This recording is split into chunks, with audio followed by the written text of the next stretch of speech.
کوئی اونچا آدرش کچھ نہیں، یہ ہے ہی نہیں۔ حیوان کی سطح پر گزر آ چکا۔ آرزو اول تو پیدا ہو نہیں سکتی، کہیں ہو کہیں پیدا تو مر جاتی ہے یا رہتی ہے خام، اگر ہو بھی جائے تو مر جاتی ہے فوراً۔ یعنی یوں سمجھیے کہ اول تو زمین بنجر ہے، یہاں سے کسی چیز کا کی رویدگی کا امکان ہی نہیں۔ اگر کوئی چیز اگ بھی آئے تو اس فضا کے اندر آکسیجن ہی نہیں ہے، پروان کیسے چڑھے گی؟ ہوا اسے آکسیجن دینے کو تیار ہی نہیں، لہذا وہ مر جاتی ہے۔ ہو کہیں پیدا تو مر جاتی ہے یا رہتی ہے خام۔ یہ ہماری صحیح پہم کی کرامت ہے کہ آج صوفی و ملا ملوکیت کے بندے ہیں تمام۔ یہ بڑی تلخ بات ہے جو اقبال نے کہی ہے، لیکن بہت بڑی تلخ لیکن حقیقت پر مبنی بات ہے۔ صوفی و ملا ملوکیت کے بندے ہیں تمام۔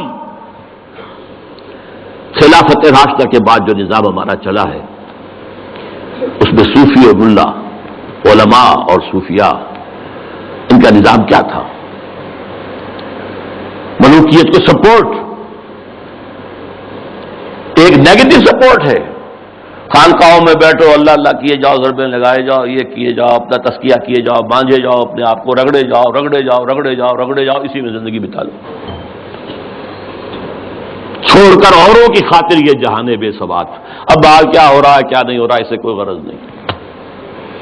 شیطان ننگا ناچ رہا ہے، ناچے، ہمیں سے کیا غرض ہے؟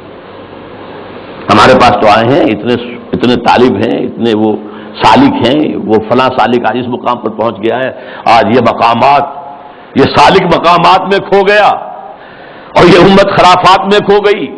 یہ سارا معاملہ جو ہے، اور ملا کا معاملہ کیا ہے؟ دو طرف سے۔ ملا نے سب سے پہلے، ہمارے فقہاء نے متغلب کی حکومت کو جائز قرار دیا، یعنی اگر کوئی شخص اپنی قوت کے بل پر آ کر حکومت پر قبضہ کر لے تو جائز ہے،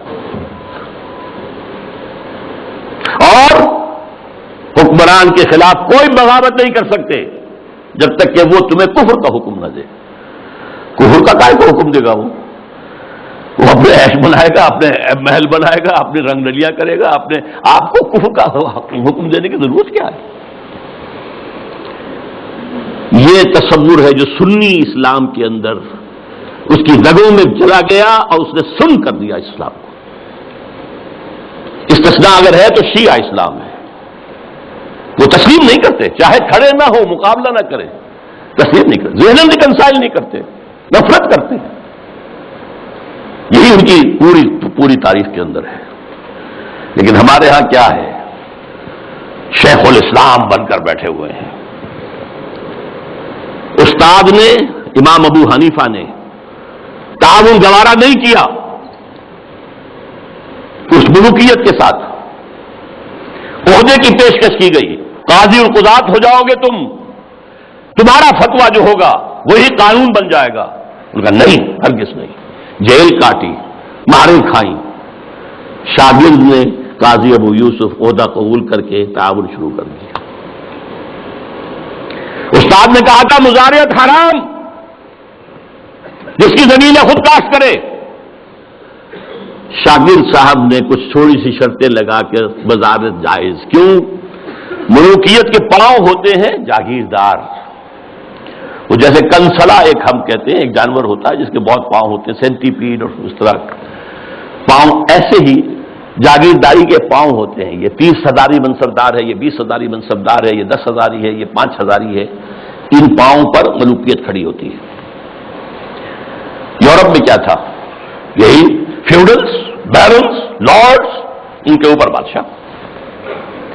لہذا اور آپ نے دے دی بڑی جاگیر، لیکن ایک آدمی کیسے کاشت کرے گا؟ اسے مزارع چاہیے۔ ابو حنیفہ کہہ رہا ہے حرام ہے، کیسے بات بنے گی؟ لیکن نہیں، جواز ہے، یہ شرطیں لگا لو، جواز ہے۔ نمبر 3، اس سے بھی زیادہ تلخ، سود کی بھی ایک گنجائش اسلام نے پیدا کر دی۔ یہ ہماری فقہ، آپ جان لیجئے، فقہ کی بات کر رہا ہوں، کتاب و سنت ہے ہمارا دین اصل۔ ایتونی بشیء من کتاب اللہ و سنت رسولہ حتی اقول، یہ فقہ دین نہیں ہے، دو علماء نے علم کلام کی جو بھی بات کی ہے، جو ان چیزوں کو جو بعض طبیعیاتی مسائل ہیں ان کو بحث کا، نزاع کا جو موضوع بنایا ہے، یہ دونوں چیزیں بھی، وہ سے بھی عمل کا جذبہ سرد ہو جاتا ہے۔ تو یہ پیسیفیکیشن جو ہے، پیسیفائی کر دینا عوام کو، طلب تقدیر ہو جانا، کوئی متغلب ہے تو کوئی بھی ہے بھائی طاقت والا ہے، آ گیا ہے، اب تو ماننا ہے، اب تو وہی امیر المومنین ہے، اب تو اسی کا حکم ماننا ہے، الا یہ کہ وہ کفر کا حکم دے بس۔ اور یہ کہ جاگیرداری جو ہے وہ جائز ہے، حالانکہ آپ کے علم میں رہنا چاہیے، پہلا مجدد اور مجدد کامل عمر بن عبدالعزیز، انہوں نے صرف 2 کام ہی تو کیے تھے نا، کیا تجدید کی تھی؟ ابھی نہ فرقہ بدت پرستی تھی، نہ فرقہ بندی تھی، نہ علم کلام تھا، نہ شاعرہ تھے، نہ اور لوگ تھے، کوئی بحث تھی ہی نہیں، 2 ہی چیزیں تھی، ایک موروثی بادشاہت اور دوسرے جاگیریں، 2 ہی تو کام کیے انہوں نے کہا مجھے چونکہ نامینیٹ کیا ہے ایک شخص نے خلیفہ، میں نہیں تیار ہوں اس کو قبول کرنے کے لیے، الا یہ کہ لوگ چاہیں، لوگ کا ہم چاہتے ہیں، ٹھیک ہے، پہلی کی بات ختم ہو گئی۔ دوسری، انہوں نے منگائی قینچی اور ساری دستاویزات منگوا لی جو جاگیریں دی گئی تھیں ان سے پہلے، اور وہ سب کینچی سے شریڈر اس وقت تک ایجاد نہیں ہوا تھا، بڑا ورنہ آسان کام ہو جاتا، وہ کینچی سے سارے قتل کر کے پھینک دی، کوئی جاگیر نہیں۔ لیکن اس کے بعد کیا ہوا؟ جاگیرداری بھی آئی، غیر حاضر زمینداری آئی، یہ سارے شیطانی جو ہے چکر سارے کے سارے آ گئے۔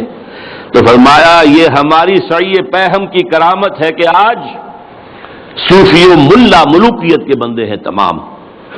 تب مشرق کے لیے موضوع یہی افیون تھی، ورنہ قوالی سے کچھ کم تر نہیں علم کلام۔ قوالی بھی کیا کرتی ہے؟ آپ کے قواعد عملی کو ختم کر کے سر دھنتے رہی ہے۔ علم کلام بھی یہی کرتا ہے، مسائل، اللہ کی صفات اس کی ذات پر اضافی ہیں یا اس کی ذات کا جز ہیں، صفات حادث ہیں یا قدیم ہیں، اس کائنات کا کیا ہے ربط حادث بالقدیم، یہ کائنات حادث ہے، اللہ کی ذات قدیم ہے، رابطہ کیا ہے ان کا، کیا کنیکشن ہے؟ یہ مسائل جو لا ینحل ہیں، یہ اس ماورا اس طبقے سے تعلق ہے ان تمام کا کہ ان کا حل ممکن نہیں۔